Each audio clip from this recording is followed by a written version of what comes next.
Assalamualaikum warahmatullahi wabarakatuh. Mohon izin Pak, mohon izin memperkenalkan diri. Nama saya Ahmad Irsyad Saputra, NPT 1122040, kelas metodologi 5A, akan menjelaskan tentang ujian akhir semester atau UAS Fisika Awan.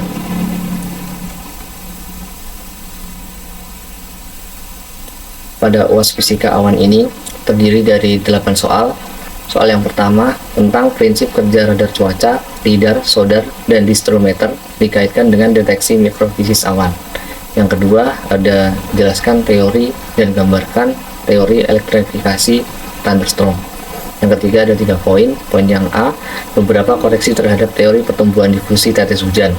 Poin yang B, proses mekanisme cloud seeding pada awan hangat dan awan dingin. Yang poin C, perbedaan mendasar persamaan 1D, 2D, dan 3D pada model numerik awan. Soal yang keempat tentang proses-proses dalam gambar berikut. Kemudian ada soal yang kelima dan yang keenam, ini adalah soal tentang perhitungan. Di sini ada noteboxnya. XX dalam soal adalah 2 digit terakhir NPT. Nah, kebetulan NPT saya adalah 40 pada digit terakhirnya, jadi XX-nya sama dengan 40. Kemudian ada soal yang nomor 7 dan 8 sama seperti soal nomor 5, 6 tentang hitungan. Dan di sini ada setiap nomornya ada 3 poin, poin A, B, C. Noteboxnya juga sama, XX-nya adalah 2 digit terakhir NPT saya, yaitu 40.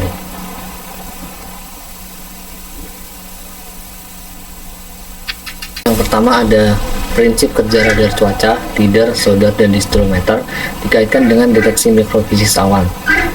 Yang pertama yaitu radar cuaca. Prinsip kerja dari radar cuaca memancarkan gelombang elektromagnetik ke atmosfer ketika gelombang ini mengenai partikel-partikel di dalam awan, seperti tetesan air, kristal es, atau butiran hujan. Sebagian gelombang akan dipantulkan kembali ke radar, disebut dengan nilai reflektivitas desibel atau dBz. Dengan menganalisis kekuatan sinyal pantulan dan waktu tempuh gelombang, radar dapat menentukan lokasi, ukuran, dan jenis partikel di dalam awan. Deteksi mikrofisisnya ada ukuran partikel. Semakin besar partikel, semakin kuat sinyal pantulan yang diterima. Kemudian ada jenis partikel. Berdasarkan karakteristik spektrum sinyal pantulan, radar dapat membedakan antara tetesan air, kristal es, atau butiran hujan. Kemudian yang ketiga ada distribusi partikelnya. Radar dapat memberikan gambaran tentang distribusi, ukuran, dan jenis partikel di dalam awan.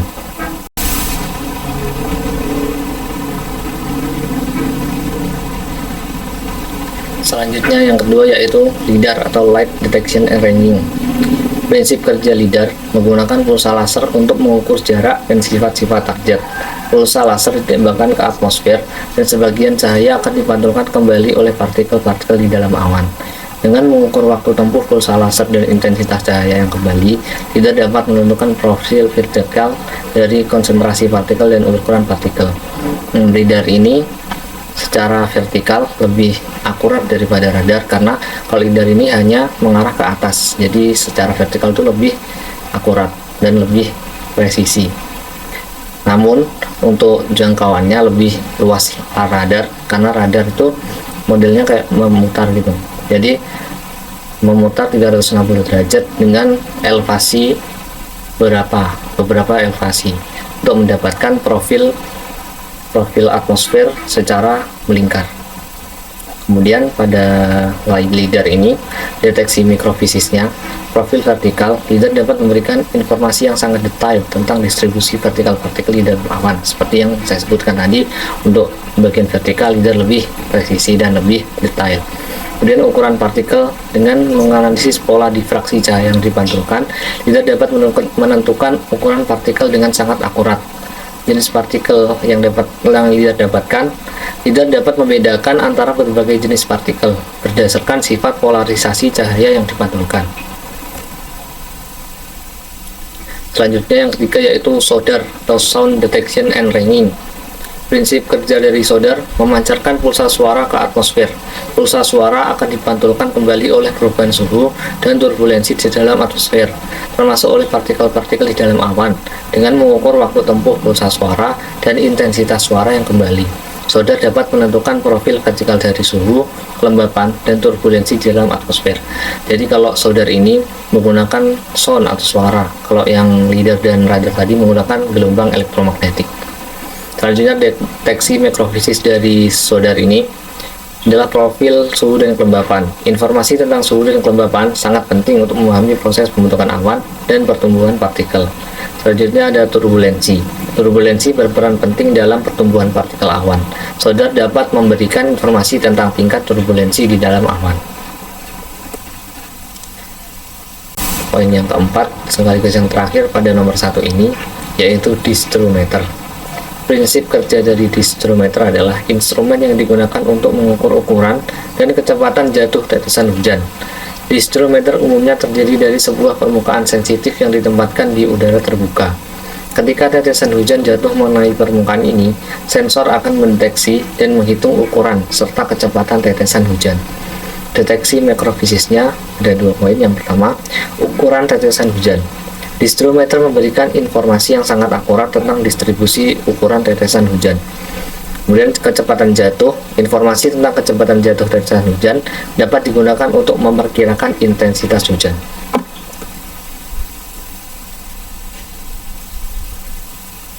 Lanjut ke nomor 2 tentang teori elektrifikasi thunderstorm. Di sini gambarnya didapat dari Lightning Safety Council (ORG). Gambar yang pertama yaitu tentang awan CB. Jadi area charging utama dari thunderstorm terjadi di bagian tengah awan CB ini, tempat puncak updraft terjadi dengan suhu antara negatif 15 sampai dengan negatif 25 derajat Celcius. Ketika kristal es yang naik bertabrakan dengan gropel, kristal es menjadi bermuatan positif dan gropel menjadi bermuatan negatif. Pernyataan ini digambarkan pada gambar sebelah kiri bawah.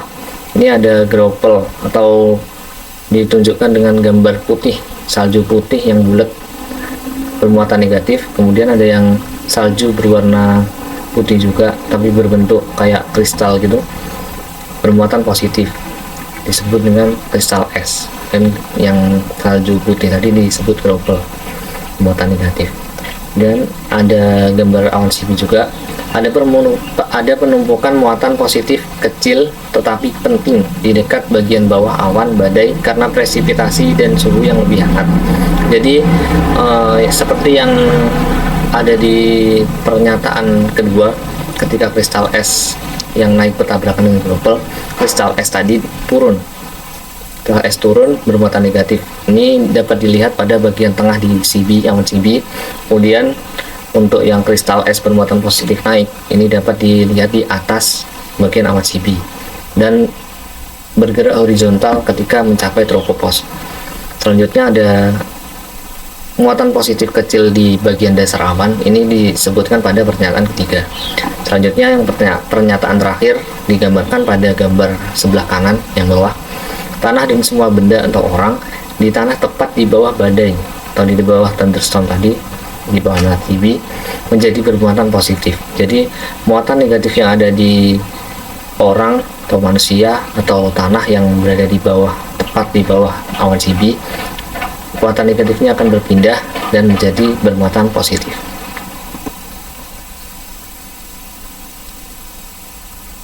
Selanjutnya masuk ke nomor 3. Poin yang pertama, pernyataan pertama tentang beberapa koreksi terhadap teori pertumbuhan difusi tetes hujan. Terdapat 5 koreksi terhadap teori pertumbuhan difusi tetes hujan, yaitu kinetics effects, ventilation effects, non-stationary growth, unsteady updraft, dan statistical effects. Yang pertama, kinetics effects, yaitu laju perpindahan panas, massa, dan momentum antara tetesan dan lingkungannya, bergantung pada bilangan Knudsen atau I per R. Berikut yang terjadi dengan ketentuan bilangan Knudsen. I per R kurang dari 1, maka medan uap dan suhu dianggap kontinu. Pertukaran dijelaskan dengan pendekatan continuous Maxwell. I per R lebih dari 1, maka medan uap dan suhu tidak dianggap kontinu. Pertukaran dijelaskan dengan teori tumbukan molekular, cocok untuk partikel udara kurang dari 0,06 mikrometer. Tetesan harus bergerak pada jarak tertentu sebelum bertemu dengan uap di udara. Selanjutnya, I per R sama dengan 1 untuk tetesan awan kecil dengan radius antara 0,1 dan 1 mikron. pendekatan molekul bebas dan kontinuitas Maxwell tidak berlaku pada kondisi ini. Teori yang kedua yaitu ventilation effects, merujuk pada efek aliran udara di sekitar tetesan hujan atau partikel presipitasi yang jatuh melalui atmosfer. Ketika tetesan diam, medan uap di sekitarnya berbentuk simetris atau isotropik. Namun, pada tetesan yang jatuh, medan ini berubah karena aliran udara. Tetesan yang jatuh memiliki aliran udara yang meningkatkan laju perpindahan panas dan massa, terutama di sisi yang menghadap arah jatuhnya tetesan. Untuk tetesan besar, efek ini sering diabaikan karena pertumbuhan tetesan lebih banyak dipengaruhi oleh tabrakan dan penggabungan atau koalensi antar tetesan. Efek ventilasi penting dalam proses penguapan tetesan hujan dan pertumbuhan partikel presipitasi lainnya. Teori yang ketiga yaitu non-stationary growth, menjelaskan pertumbuhan tetesan air yang terjadi dalam kondisi yang tidak stabil.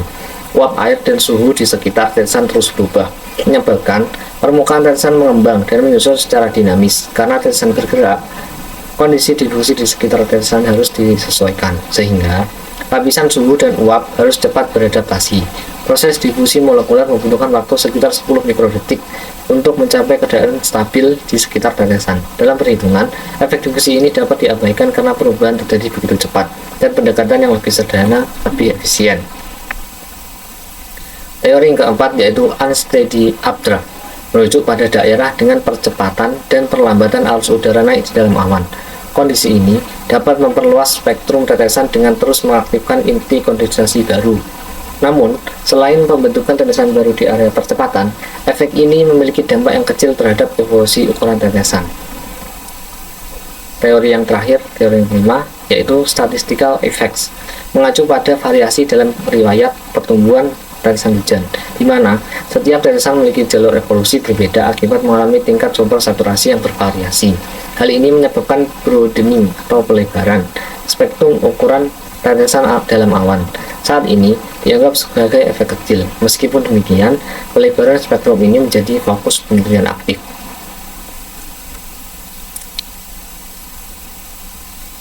Poin yang kedua, poin B, mengenai proses mekanisme cloud seeding pada awan hangat dan awan dingin. Cloud seeding adalah teknik modifikasi cuaca yang bertujuan untuk meningkatkan curah hujan dengan cara menaburkan bahan tertentu dalam awan. Yang pertama yaitu tentang mekanisme cloud seeding pada awan hangat. Awan hangat adalah awan yang seluruhnya terdiri dari tetesan air cair dan umumnya berbentuk pada suhu di atas 0 derajat Celcius. Pada jenis ini, mekanisme cloud seeding berfokus pada pemberian inti kondensasi tambahan. Adapun beberapa prosesnya yaitu, yang pertama memilih awan CP yang berada di atas daerah tangkapan air atau catchment area seperti bendungan. Yang kedua membuat bahan larutan garam sebagai bahan semai. Bahan semai dibawa menggunakan pesawat untuk melakukan penyemaian. Selanjutnya, penyemaian dilakukan dengan cara menyemprotkan larutan garam ke dasar awan. Larutan tersebut bersifat higroskopis yang akan menyerap uap air di sekitar partikel. Partikel-partikel tersebut akan tumbuh melalui kondensasi dan akan terus tumbuh ketika partikel naik lebih tinggi oleh arus udara ke dalam awan. Partikel besar dan tetesan kecil akan bertabrakan dan bergabung menjadi tetesan lebih besar melalui koalensi. Tetesan akan menjadi cukup berat untuk jatuh sebagai presipitasi. Biasanya hujan terjadi 15-20 menit setelah proses penyemaian awan. Berikut ada ilustrasi dari cloud seeding di awan hangat. Pada gambar di kiri ada komposisi dari flare atau bahan semainya. Ada 12% solidarity material atau material solid. Kemudian ada 5% magnesium, yang 13%-nya sodium chloride atau garam dapur, sodium klorida. Kemudian ada potasium chloride, ada 70%. Selanjutnya, adapun flare are placed at the back of the wing. Jadi flare ini bisa ditaruh di sepanjang sayap pesawat. Jadi ketika mendekati awan, sayap pesawat ini yang dipasang flare akan ditembakkan ke awan yang menjadi target dari cloud seeding. Kemudian ada sebelah kanan dia dapat dari CO UK. Ini ada beberapa langkah-langkah dari dan visualisasi dari cloud seeding di awan hangat. Ada weather station, stasiun cuaca, mengamati cuaca atmosfer. Kemudian pesawat diterbangkan untuk menerbangkan garam atau larutan untuk menyemai awan. Kemudian disebutkan di sini ada 15 sampai 25% extra rainfall each year. Jadi setiap tahunnya extra rainfall atau ekstra curah hujan ditambahkan. Kemudian ada catatan kecil di gambar sebelah kiri, tadi terlewat memang. Pada bagian kiri ada 2-3 menit flare itu menembakkan atau menyemai garam di awan. Kemudian efeknya 20 menit untuk mendapatkan efek dari penyemaian tadi. Seperti pernyataan pada nomor 8. Poin 8 ini biasanya hujan terjadi 15-20 menit setelah proses penyemaian awan. Baiklah, masuk pada mekanisme cloud seeding pada awan dingin. Awan dingin adalah awan yang mengandung campuran tetesan air super dingin dan kristal es. Suhu di dalam awan dingin umumnya berada di bawah 0 derajat Celcius. Pada awan jenis ini, mekanisme cloud seeding berfokus pada di pembekuan tambahan. Adapun prosesnya yaitu yang pertama, memilih awan yang tepat sebagai target, yaitu awan dingin. Contoh seperti CB, on-CB, nimbus atau awan yang membawa hujan. Kemudian ada awan cirrus atau awan tinggi. Yang kedua, membuat bawahan semai yang memiliki struktur kristal seperti perak ioida atau AGI dan dry ice. Memasukkan bahan semai ke dalam awan dengan alat bantu, misalnya pesawat, aircraft, generator, atau bisa drone. Kemudian setelah masuk ke dalam awan, bahan semai akan bertindak sebagai inti pembentukan es, di mana uap air supercooled langsung berubah menjadi kristal es melalui proses deposisi. Kristal es akan menyerap uap air dari tetesan supercooled water di sekitarnya dan menyebabkan kristal es tumbuh lebih besar. Kristal es akan bertabrakan dan bergabung dengan kristal es lain sehingga membentuk partikel es yang lebih besar. Partikel es yang besar dan berat akan jatuh ke permukaan bumi sebagai salju dan mencair menjadi hujan jika melewati lapisan udara hangat. Ini merupakan ilustrasi atau visualisasi dari cloud seeding di awan dingin. Kalau di awan hangat tadi, cloud seeding dilakukan untuk menambah curah hujan supaya lokasi tertentu yang diinginkan tidak dikenai hujan dari awan tersebut. Jadi kalau garam tadi, sodium NaCl, natrium klorida tadi, dapat menarik uap-uap air sehingga uap-uap air tadi akan berkumpul, bergabung, dan turun menjadi presipitasi lebih cepat. Kalau yang di awan dingin ini, perak ioida atau AGI tadi digunakan untuk sama seperti di garam, cuma ini terjadi di awan yang sangat dingin. Jadi terbentuk kristal es dan uap air yang sangat dingin, super dingin. Jadi di sini semaian tadi memikat uap air dan es sehingga ketika turun nanti akan dapat menjadi air, tidak menjadi es lagi karena sudah berkumpul di atas.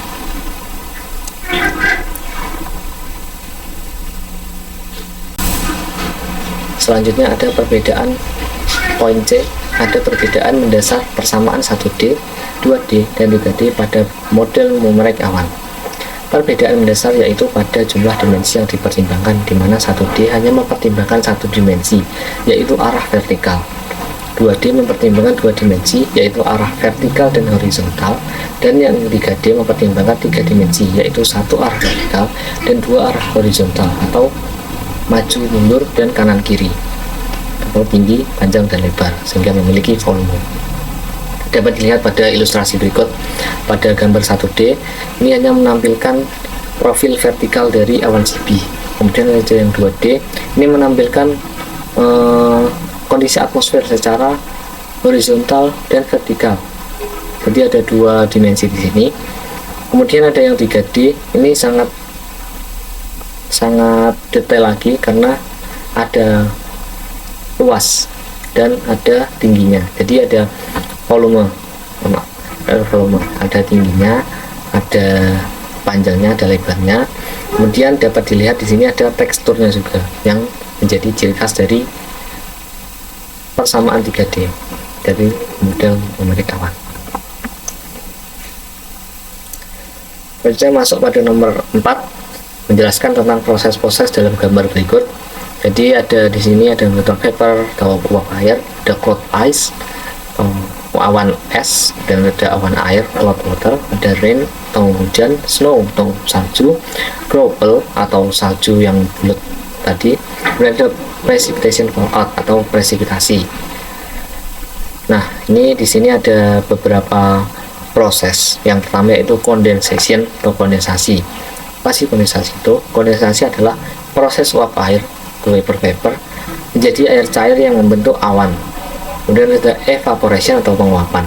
Proses air cair menjadi uap air sebelum mencapai permukaan bumi. Selanjutnya ada deposition atau deposisi. Proses uap air menjadi es tanpa melalui fase cair. Dan ada melting atau pencairan. Proses mencairnya es menjadi air cair serta salju dan graupel menjadi hujan. Riming, proses air cair baik cloud water atau rain yang sangat dingin membeku membentuk salju, snow.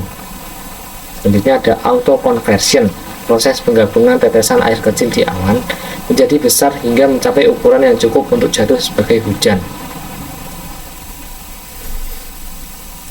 Proses selanjutnya ada collection, yaitu proses di mana partikel bertabrakan, bersatu, dan bergabung untuk menjadi partikel yang lebih besar, yaitu partikel air dan es di awan menjadi hujan. Partikel air dan es di awan namun berbentuk salju serta hujan menjadi graupel. Selanjutnya partikel es di awan menjadi salju. Proses selanjutnya yaitu ada conversion atau konversi, proses perubahan suatu partikel menjadi partikel lainnya, di mana es dalam awan cloud ice menjadi salju. Kemudian ada collection of ice by rain, proses hujan menangkap partikel es atau cloud ice untuk mencairkan partikel es. Selanjutnya ada proses shading, pelepasan air cair dari permukaan partikel yang lebih besar menjadi tetesan yang lebih kecil. Selanjutnya ada precipitation fallout yang paling bawah, proses akhir di mana partikel presipitasi jatuh ke permukaan bumi akibat gaya gravitasi bumi.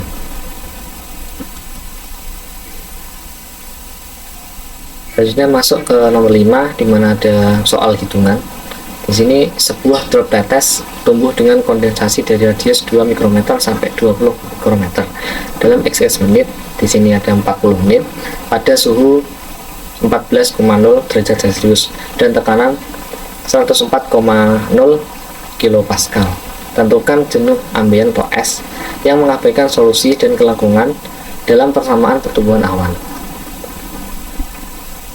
Dari soal ini dapat diketahui R dalam kurung T adalah 20 mikrometer, R0 nya 2 mikrometer, T nya 40 menit, dikonversi menjadi detik menjadi 2400 detik per second. Kemudian T atau suhunya 14,0 derajat Celcius, tekanannya 104,0 kilopascal. Jadikan hektopascal menjadi 1040 hektopascal, kemudian 1040 hektopascal sama dengan 1040 milibar. Selanjutnya log 10 Xi nilainya 2,05. Ditanya di sini adalah S. Jawab, Xi sama dengan R kuadrat T dikurangi R0 kuadrat per 2T. Sini dapat didapatkan 20 mikrometer kuadrat dikurangi 2 mikrometer kuadrat menghasilkan 396 mikrometer kuadrat. Kemudian waktunya 2T tadi 2 kali 2400 second menjadi 4800 second. Kemudian dioperasikan menjadi 0,0825 mikrometer kuadrat per second. Pada T 14 derajat Celcius dan tekanan 1040 milibar dapat didapatkan S-1, dimana log Xi tadi hasilnya didapatkan 112,20 mikrometer persegi per second. Kemudian S-1 sama dengan Xi per Xi 1. Jadi dipindahkan ruas, jadi S sama dengan Xi per Xi 1 plus 1, sehingga didapatkan nilai S nya sama dengan 100,07%.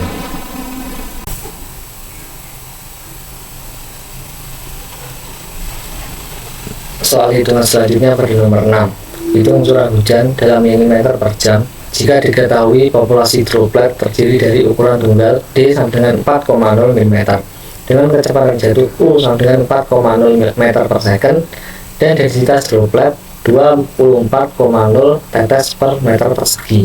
Gunakan distribusi Marshall-Palmer.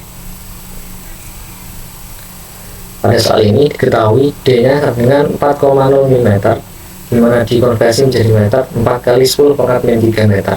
Kemudian ada U sama dengan 4,0 meter per second. Kemudian ada N-nya sama dengan 24,0 tetes per meter persegi. Ditanya, di sini ada R atau curah hujannya dalam satuan milimeter per jam. Jawabannya, R didapatkan dari pi per 6 integral 0 tak terbatas U kali D pangkat 3 N D kali D dd. Ini adalah distribusi Marshall-Palmer. Karena single droplet, integralnya tadi dihilangkan menjadi pi per 6 R sama dengan pi per 6 U D kali D pangkat 3 kali N. Selanjutnya kita masukkan nilainya. Pi per 6 kali 4,0 meter per second kali 4 kali 10 pangkat min 3 meter di pangkatan 3 kali 24,0 meter pangkat min 3.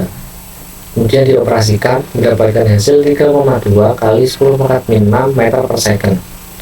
Karena satuan yang digunakan adalah milimeter per jam, dikonversi dengan cara dikalikan 10 pangkat 3 dan dibagi dengan 1 per 3600, sehingga didapatkan nilai curah hujan sebesar 11,575 mm per jam.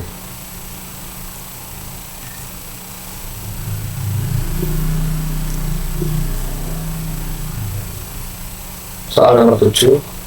Awan orografis di suatu wilayah dengan ketebalan 2,4 km mengandung uap air 0,40 gram per meter kubik.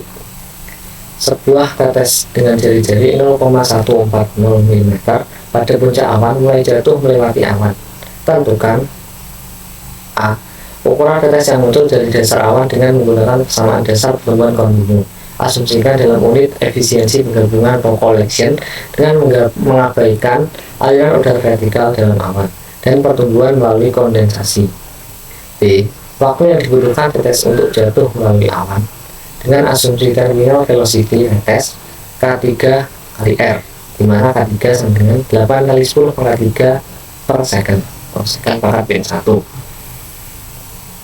Selanjutnya yang C, tentukan ukuran tetes pada bagian A yang muncul dari awan jika ada updraft sebesar 24,0 cm per second.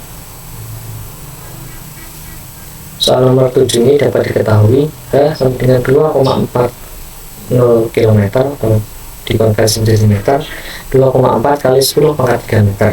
Kemudian dengan L isinya 0,40 gram per meter kubik dikonversi menjadi kilogram per meter kubik menjadi 0,4 kali 10 pangkat min 3. Kemudian ada RT nya ada 0,140 mm dikonversi menjadi meter menjadi 0,14 kali 10 pangkat min 3 meter.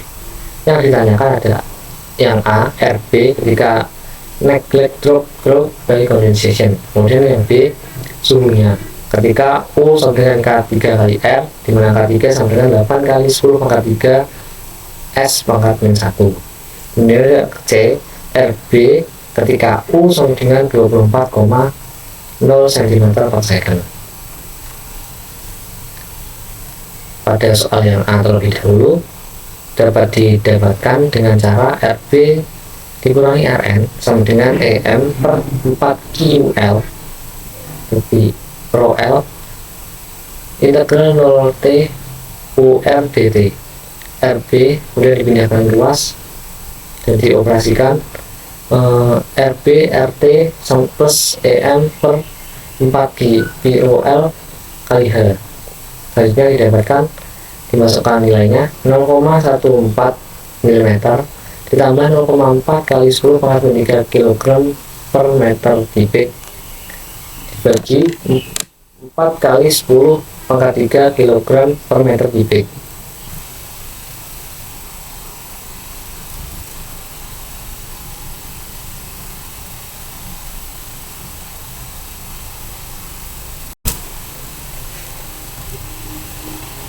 Kita jawab pada poin A dulu. Dapatkan dengan rumus RB min Rn sama dengan EM per 4 rho L integral 0 T UR dt, dimana UR dt ini dapat diketahui juga sebagai H, sehingga didapatkan rumus RB sama dengan RT plus EM per 4 rho L H.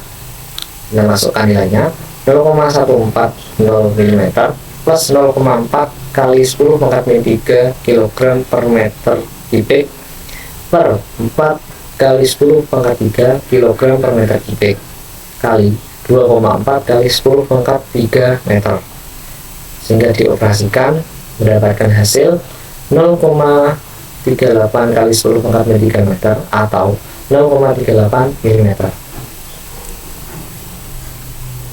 Pada poin B, U sama dengan K3R dan K3 nya sebesar 8 kali 10 pangkat 3 S pangkat min 1, yang ditanyakan adalah T nya atau waktunya. dr per dt sama dengan EM per 4 rho L kali K3R integral RT RB dr per R sama dengan integral T0 EM K3 per 4 rho L. Ln RB per RT sama dengan EM K3T 4 rho L 4 T sama dengan 4 rho L per EM K3 ln RB per RT. Dan kita masukkan nilainya 4 kali 10 pangkat 3 kg per meter kubik per 1 kali 0,14 kali 10 pangkat 3 kg per meter kubik kali 8 kali 10 pangkat 3 per second kali ln 0,38 per 0,14, dioperasikan dan mendapatkan nilai 1248,16 second, dikonversi menjadi menit menjadi 20 menit 48,16 detik.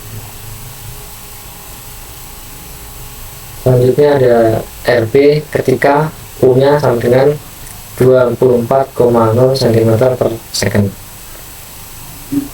atau dikonversi menjadi mm per second menjadi 240 meter per second. Dan UR sama dengan K3R0 sama dengan R0 nya diketahui 0,14 mm, K3R0 nya 8 kali 10 pangkat 8 kali 10 pangkat 3 kali 0,14 dihasilkan 1120 mm per second. Dan dilanjutkan ke rumus dr per d omega sama dengan EM per 4 rho L UR per U dikurangi UR integral RT RB dr sama dengan integral si 0 EM per 4 rho L UR per U dikurangi UR dz RT min RB sama dengan EM per 4 rho L UR per U dikurangi UR Z. Dimasukkan nilainya 0,4 kali 10 pangkat min 3 kg per meter kubik per 4 kali 10 pangkat 3 kg per meter kubik kali 1120 mm per second dibagi 240 dikurangi 1120 mm per second kali 2,4 kali 10 pangkat 3 meter. Kemudian dioperasikan dan didapatkan hasil sebesar RB nya 0,44 mm.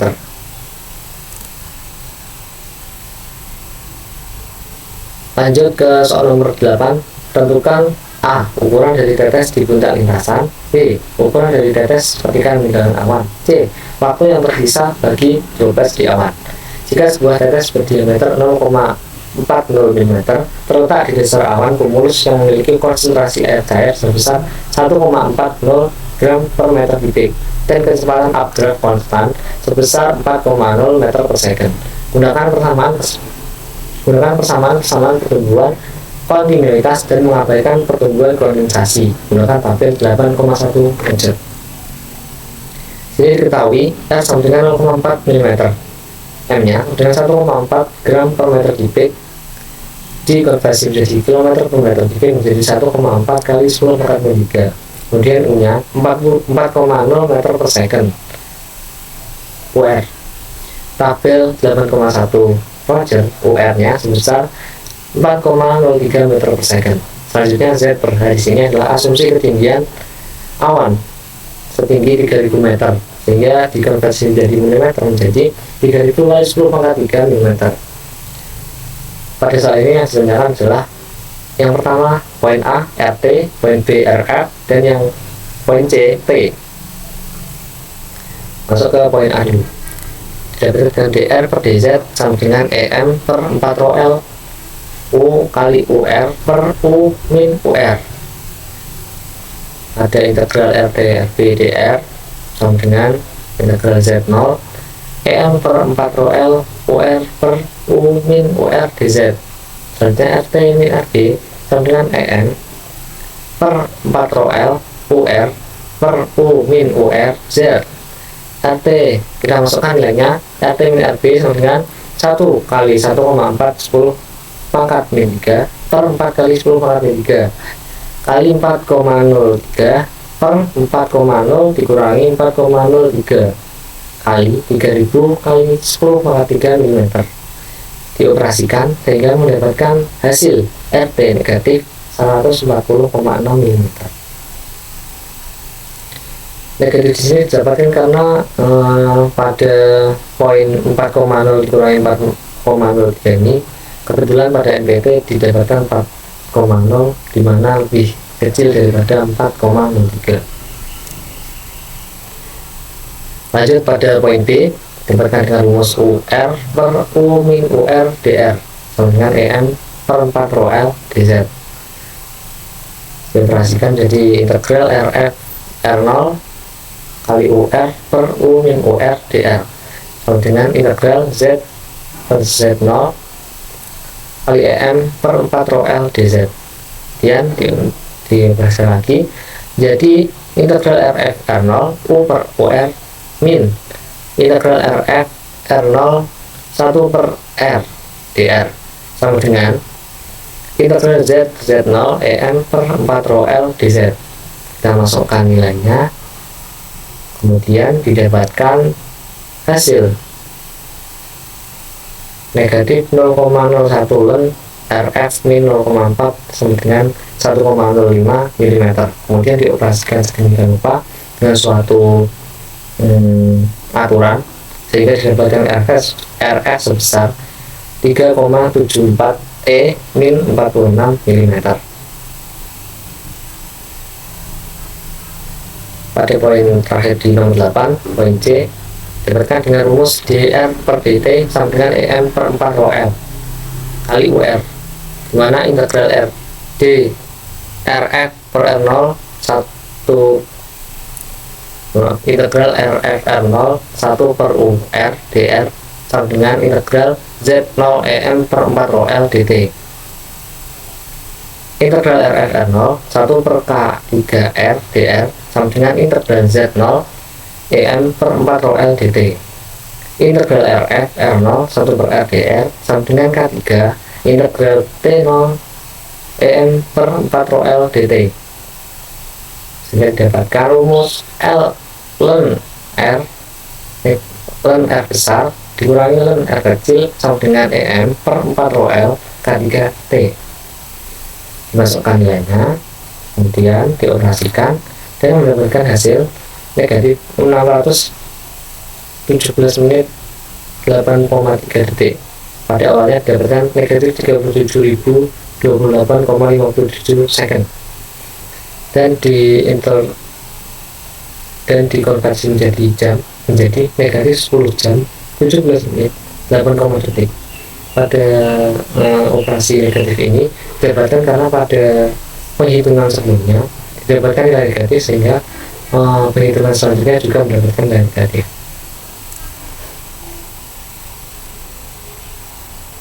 Sekian presentasi dari saya. Mohon maaf atas segala kesalahan, kekurangan, dan kekhilafan. Mohon dimaafkan dan mohon dimaklumi. Terima kasih. Wassalamualaikum warahmatullahi wabarakatuh.